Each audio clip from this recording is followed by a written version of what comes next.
Welcome to the deep dive. Today we're delving into the world of a creature that seems so familiar, right? Absolutely. Everyone knows the hedgehog, or thinks they do. Exactly, that sweet, snuffling image pottering through a garden. But what if I told you this? This seemingly simple, spiky mammal is actually, well, full of surprises. Ancient lineage, complex behaviors, even philosophical weight. It's true.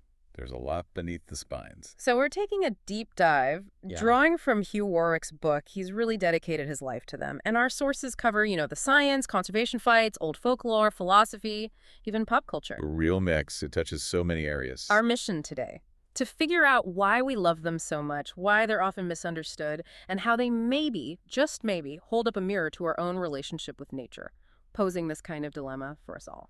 Okay, let's get into it. Sounds great. Because, yeah, despite being so familiar, lots of people don't really know what a hedgehog is. Right. Like, are they tiny porcupines? Exactly the common mistake. No, they're not rodents like porcupines. Hedgehogs are insectivores. They're actually part of this incredibly ancient group going back maybe 70 million years. 70 million. Wow. Yeah, so more related to things like moles and shrews. And when we say hedgehog, I bet most people picture just the one type, the European one, probably. But you mentioned diversity. Oh, definitely. There are around 20 different species, and not all of them are spiky, which surprises people. No spines. Really? Yeah, you've got these hairy hedgehogs. They're called gymnures or moon rats over in Southeast Asia. No spines at all. And interestingly, they have a bit of a reputation for their smell. Oh, good smeller. Let's just say. Yeah. Less than charming. Think garlic, maybe sweat, rotten onions kind of mixed together. Okay. Right, definitely sticking to the spiky ones for now then. Those spines are their trademark, aren't they? Their main defense. How do they actually function? Well, it's more than just being sharp. They're like brilliantly engineered.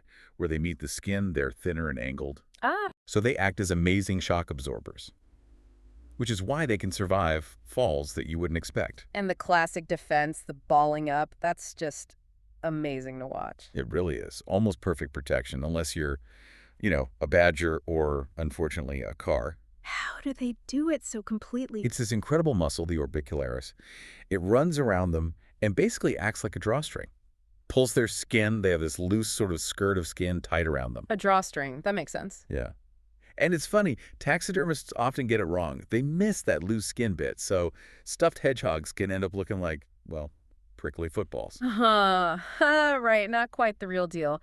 And what about other physical stuff? I read they have surprisingly long legs. They do, up to 10 centimeters, which is longer than you'd think. Definitely. And that allows them to reach around and groom themselves properly. So that whole idea that they can't clean because of the spines, total myth. Huh. And they can climb, too. I found that hard to believe. Oh yeah, get this. Warwick mentions one scaling a meter-high wire container filled with grass cuttings, and another person found one on their first floor landing. No way. Little mountaineers. Those shock-absorbing spines probably help if they tumble too. And you mostly see them active at night, of course. Right, they're nocturnal. Why is that? Primarily food. Their main diet, beetles, caterpillars, worms, other invertebrates, they tend to be more active in the cooler, damper conditions at night. Plus, it helps them avoid daytime predators, like birds. So living in the dark, does that mean their eyesight isn't great? Well, from our height, looking down, maybe it seems that way. But at ground level, it's actually pretty sharp. They even have some limited color vision. Oh, interesting. But their real strengths are hearing and smell. That constant snuffling you hear, Yeah. that's them actively sampling the air. The wet nose helps pick up scent particles. Yeah. And their hearing is fantastic for high frequencies. If you jingle keys near one, They react. often, yeah, quite quickly. There's a funny story about a soldier on night exercises who heard one snuffling and thought it was an enemy patrol getting close. Huh. That's brilliant. Okay, we have to tackle the big myth, the flea bag thing. Are they just crawling with fleas? It's such a persistent idea, isn't it? But no, not really, not for a healthy hedgehog. They have their own specific flea, Archaeopsilla irinaceae. Species specific, so my cat won't get them. Generally, no. They're adapted to hedgehogs. And a healthy one might have, say, around 100 fleas, which sounds like a lot, but it's pretty comparable to other wild animals of a similar size. So why does everyone think they're riddled with them? Few reasons, probably. One, if you see a hedgehog out in the daytime, it's often unwell, and sick animals do tend to have more parasites because they can't groom properly. Okay, that makes sense. Two, if a hedgehog dies, its fleas will jump off onto the nearest warm thing, which might be you if you find it. Yeah. Not pleasant. Ugh, right. Three, because their spines are sparse compared to fur, you can actually see the fleas more easily. And finally, when they bristle up defensively, the movement of the spines can kind of create this illusion of, well, a seething infestation. Ah, the visual effect. Exactly.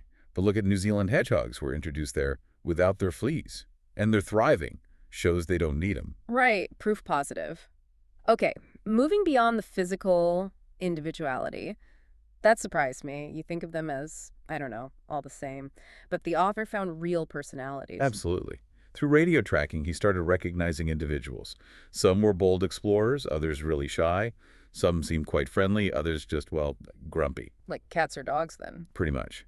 Which, makes it hard for researchers. You can't just make broad assumptions about the hedgehog when they're all a bit different. That must complicate studies. And what about survival strategies like hibernation? Is that something all hedgehogs have to do? It's a key strategy, definitely, especially here in the UK. But it's more of a survival mechanism triggered by cold and lack of food, not an absolute biological necessity for every single one. They have this special brown A fat. brown fat. Yeah, it acts like a kind of internal starter motor to generate heat quickly and wake them up properly after a long torpor. Fascinating. And you see variations, right? Like in New Zealand. Exactly. Where food's often available year-round, they might barely hibernate, or only for short spells. And here in the UK, some carers are noticing changes, maybe less hibernation, hedgehogs waking earlier, even autumn births seeming more common. Could that be linked to climate change affecting their food? It's certainly a possibility people are looking into. Subtle environmental shifts impacting invertebrate availability. And it's not just cold they adapt to. In African deserts, hedgehogs do the opposite, they estivate. Summer sleep. Basically, yeah. Yeah. To survive extreme heat and drought. Shows how adaptable they are. The author's own research sounds intense, tracking those rescued autumn orphans in Devon. Yeah, that was quite the project. Following these underweight youngsters, born late in the year after they were released, How did they track them? little luminous tags initially, then radio tags, daily weighing, using a pillowcase and a spring balance, believe it or not, tracking where they nested during the day, seeing if they were coping. Must have been tough work. Any major challenges? Oh, huge challenges. Radio signals getting messed up by massive electricity pylons nearby. And then the emotional toll, losing animals. Yeah. 2, Jimmy and Billy were killed by cars, Um, and others, Freya, Nigel, Little Willie, were taken by badgers. Which is heartbreaking, but also scientifically interesting. It points to this idea of intra-guild predation. Intra-guild, what's that? Think lions and hyenas competing for the same resources and sometimes killing each other. Badgers and hedgehogs compete for food like worms and beetles, and badgers are also predators of hedgehogs. So badgers are a major threat. They certainly can be. The thinking is, maybe resident badgers who have plenty of other food don't bother hedgehogs much. But a badger passing through, perhaps one that's learned to flip them over, or found roadkill hedgehogs, they might become more significant predators. And the results of that orphan study, did the rescued ones survive okay? Well, the initial numbers looked a bit grim. Only 4 out of 12 survived the study period. Oh dear. So rehabilitation doesn't work. No, that was the crucial point. Most of the losses weren't because they were weak or badly rehabilitated. They were lost to cars and badgers, the exact same things that affect wild hedgehogs. Ah, I see. So the conclusion was actually positive. Rehabilitated hedgehogs behave just like wild ones. They reintegrate, they feed, sleep, mate, and sadly, sometimes die. Just like any other wild hedgehog, the rescue efforts are worthwhile. That research also played a role in some big conservation rows, didn't it? Like on that island in Orkney. Ah, yes, North Ronaldsea. That was quite a saga. Hedgehogs were introduced supposedly by a postman, and then blamed for wiping out ground-nesting birds. The media went wild with numbers. 10,000 hedgehogs, they claimed. 10,000 on a small island. Exactly. Seems crazy, right? But the author, as an undergraduate, did a proper scientific study using mark, release, recapture, painting spines, basically. And the real number. His estimate was around 514, give or take 100. A massive difference. It really shows how vital actual data is, instead of just panic. And all that media attention led to that airlift. It did. Logan Air flew hedgehogs off the island, huge public support, but later on it emerged that other factors were probably much bigger drivers of the bird. Decline things like overfishing of sand eels, their main food source, and climate change impacts. So the hedgehogs weren't solely to blame? Probably not solely, no. Although, interestingly, the island hedgehogs were about 30% heavier than mainland ones, which suggests they were definitely supplementing their diet, likely with eggs. But they weren't the only factor. And a similar conflict happened in the Uists, with a cull being ordered. Yes, the Uists controversy. Mm-hmm. Scottish Natural Heritage, SNH, ordered cull to protect rare wading birds. Their argument was that translocation moving the hedgehogs elsewhere was cruel and wouldn't work, based on some contested science about population density and disease. But the research showed otherwise. Exactly. The author, working with the British Hedgehog Preservation Society, BHPS, did another study specifically tracking translocated hedgehogs, and they proved it could work. The hedgehog survived quite well. So the science actually changed policy. It had a huge impact. Because the BHPS study was published in a proper peer-reviewed journal, the Scottish SPCA withdrew its support for the cull. That put immense pressure on SNH. Oh, wow. Eventually, they had to back down and start cooperating on live relocations. And it turned out relocation was vastly cheaper, too. Something like 50 pounds per hedgehog relocated versus 1,000 pounds per hedgehog culled. Incredible. A win for science and the hedgehogs. Let's switch gears completely. Their place in history, it goes way back, doesn't it? Thousands of years. You find hedgehog amulets in ancient Mesopotamia, ancient Egypt. There seems to be a link to their hibernation. This idea of dying and being reborn each year, connected with beliefs about reincarnation. And some of the folklore is just bizarre. Predicting the weather may be a precursor to Groundhog Day? Could be. And the totally bonkers idea that they roll on apples or berries to carry them home on their spines. Where did that even come from? Who knows? Just one of those weird myths that sticks. Yeah. And tales of them bringing bad luck, too, apparently. And weird medicinal uses. Oh, loads of those in traditional folk medicine.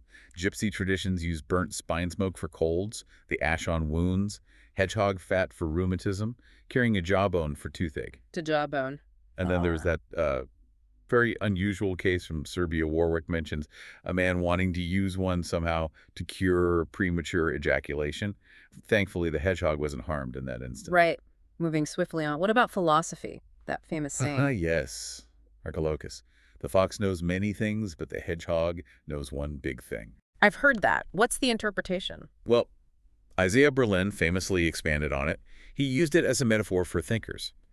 Hedgehogs like Plato or Marx have one single overarching central vision or principle that explains everything. Foxes, like Shakespeare or Aristotle, draw on a wide variety of experiences and ideas. They're more scattered, nuanced. That's a fascinating way to categorize thinkers. And hedgehogs pop up in modern culture too, don't they? Absolutely. Sonic the Hedgehog, chosen for speed and spikes, ironically, since they're not that fast. Those dancing hedgehogs in the old Abbey National Bank ads here in the UK. I remember those. And trainers. Yeah, North Face made hedgehog trainers. Really? Which is funny. For quite a slow-moving animal, there's even a Chinese rock band called Hedgehog. They see the animal as a symbol of, like, self-protection and individuality. Like a Buddhist analogy. Yeah, the transcendental hedgehog. It's like feeding a hedgehog in your garden doesn't guarantee you'll see it, just like meditating doesn't guarantee enlightenment. But doing the practice greatly increases your chances. I like that. Now, something very different. The American pet hedgehog craze. African pygmy hedgehogs. Right, that's a whole subculture. Started with imports from Nigeria back in the early 90s, it led to this whole scene. Like shows and competition. Exactly. The International Hedgehog Olympics, IHOG. They have racing lured by mealworms, apparently, and judged on things like body shape, color, even temperament. The author met one called Katrina, who he dubbed the grumpiest hedgehog in the USA. Huh. But there's a downside to the pet trade, too, isn't there? This wobbly hedgehog syndrome. Yes, WHS. It's a really sad neurological condition, a bit like MS in humans, and seems unique to the captive-bred pet population in the U.S., likely linked to genetics and inbreeding. That's awful. But people clearly get very attached. Deeply attached. They have things like the Rainbow Bridge ceremony to mourn their pets, calling them their little kids. There are even pet psychics who claim they can communicate with hedgehogs. Wow. What is it that draws people to them as pets? It seems to be their slightly paradoxical nature. As one owner said, they are just a bit bumbling and clumsy like us humans. That vulnerability, maybe. And that brings us to the people who care for wild ones, the rescuers, the hedgehog people. Truly dedicated individuals. People like Les Stalker, who founded St. Winkles, a massive wildlife hospital that treats thousands of animals, a huge number being hedgehogs. Incredible commitment. Or Caroline Gould at Vail Wildlife Rescue. She has a very strict, welfare-focused approach, sometimes involving difficult decisions like euthanasia, but she's also deeply worried about the falling numbers she's seeing. And some find personal solace in it too. Very much so. Janice Dean, who openly said she doesn't like people, found caring for hedgehogs helped her manage social anxiety. It gave her purpose and connection. A reciprocal thing then. Absolutely. And Barbara Roberts, who'd had a tough life with sadness and poor health, found immense joy and purpose caring for hundreds of hogs, spending her entire pension on their food. The humans often get as much out of it as the animals. What is it about hedgehogs that allows that relationship? Warwick suggests they're quite robustly immune to human interference. They stay wild, essentially, which makes them good candidates for rehabilitation and release, but they also kind of allow themselves to be looked after. They're not typically aggressive. They sort of accept the help. That's a lovely thought. But despite this affection, this care, they are seriously threatened, especially here in the UK. They really are. The data is worrying. National surveys, like the Mammals on Roads survey, showed a decline of maybe 20% across the UK between 2001 and 2005.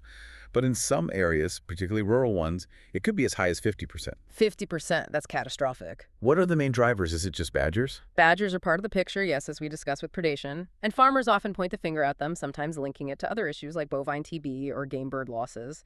But it's definitely not just badgers. The relationship is complex. What else is hitting them hard? Habitat loss and fragmentation are huge. Farming practices have changed much larger fields, fewer hedgerows. Hedges are vital corridors for them, for nesting, for finding food. And so-called improved pasture. Sounds good, but it's often poor in the invertebrates hedgehogs need. So changes in the landscape. Big changes. And don't forget historical persecution. They used to be classed as vermin, blamed for stealing eggs. Even that ridiculous myth about milking cows. Estimates suggest maybe 14,000 were killed annually by gamekeepers and farmers in the past. Which is grimly similar to modern roadkill numbers. Roughly, yes. Around 15,000 estimated roadkills today. And then there's just general human activity. Cars, yes, but also garden trimmers. Bonfires that aren't checked, garden netting they get tangled in, litter, slug pellets, especially the old metaldehyde ones, which were horribly toxic. It feels like we're harming them inadvertently through just living our lives. In many ways, yes. Our tidiness, our speed, our chemicals. So our closeness causes harm, but we want to help. Okay. What can people actually do, starting in their own gardens? Gardens are key, especially interconnected gardens. Making your garden hedgehog-friendly is probably the single biggest positive impact most people can have. Okay, practical tips. Right. Bonfires, always move them or check them thoroughly right before lighting. Garden netting, raise it up, maybe 30 centimeters or a foot off the ground, so hedgehogs can pass under. Fences, this is crucial, create small gaps, CDK-sized at the bottom. Hedgehogs need to roam miles each night. Fences are major barriers. A hedgehog highway. Exactly. Let them pass through. Also, leave a corner of your garden a bit wild. A log pile, some leaf litter, longer grass, perfect for nesting and finding insects. Less tidy is better. For wildlife, definitely. Check compost heaps before digging in with a fork. Slug pellets avoid metaldehyde completely. Use nematode controls, beer traps, crushed eggshells, or just encourage natural predators like thrushes. Good alternatives. What else? Pick up litter cans, plastic rings, they get trapped. If you have a pond, make sure there's an escape ramp, a plank, or some stones. If you're dismantling a shed, try to do it outside the hibernation season. Ideally not in late autumn like October when they might be building nests. And dogs, if your dog bothers hedgehogs, maybe keep it on a lead last thing at night, or create a safe feeding station for the hogs the dog can't reach. These all sound really achievable, and it's not just helping hedgehogs, is it? It's about connecting with nature on your doorstep. Precisely. It enriches your own experience too. Which brings us back to that core idea, the dilemma. Schopenhauer's Hedgehog's Dilemma. Remind us. The idea is that two hedgehogs need warmth and closeness, but when they get too close, their spines prick each other, so they move apart. Then they get lonely and cold, so they move closer again, finding that balance between connection and pain. And that applies to us in nature. It seems a perfect metaphor. We humans, we need contact with the natural world. We crave it. But often, our attempts to get close through development, intensive farming, even sometimes tourism, end up harming or destroying the very thing we seek connection with. Yet if we retreat completely into our cities, our screens, We become disconnected, maybe even suffer for it. Which links to E.O. Wilson's idea of biophilia. Myophilia. Yeah, the hypothesis that humans have an innate, genetically determined need to affiliate with the rest of life, with other living organisms. It's crucial for our mental well-being, our aesthetic, intellectual, spiritual health. And the lack of it causes problems, like nature deficit disorder. Exactly. There's growing evidence for the benefits of nature contact, the green cure. Simple things like studies showing hospital patients recover faster if their window looks out onto trees rather than a brick wall. So, connecting all this, where does the hedgehog fit in? Well, for many people, especially in urban or suburban areas, the hedgehog might be one of the very few wild mammals they could ever actually encounter up close. Get nose to nose with, as Warwick puts it. A tangible link to the wild. Yes, a little spiky, snuffling ambassador from the natural world right in our gardens. They offer this unique, accessible doorway into understanding nature, feeling that connection, and maybe, just maybe, helping us figure out our own version of the hedgehog's dilemma, how to live closely with nature without destroying it. We've explored the fascinating life of the hedgehog, haven't we? From its ancient past to its modern struggles and its surprising grip on our imagination. But here's a final thought to consider. If we really are suffering from this nature deficit disorder, and if that hedgehog's dilemma truly reflects our relationship with the planet, what specific, concrete step might you take this week? Maybe something beyond just the garden fence to help bridge that gap. How can we get closer to nature, truly connect, without causing harm? Something to mull over, definitely. It really is. Thank you for joining us on this deep dive today. It was a pleasure. We hope you found some aha moments and maybe see these remarkable creatures in a new light.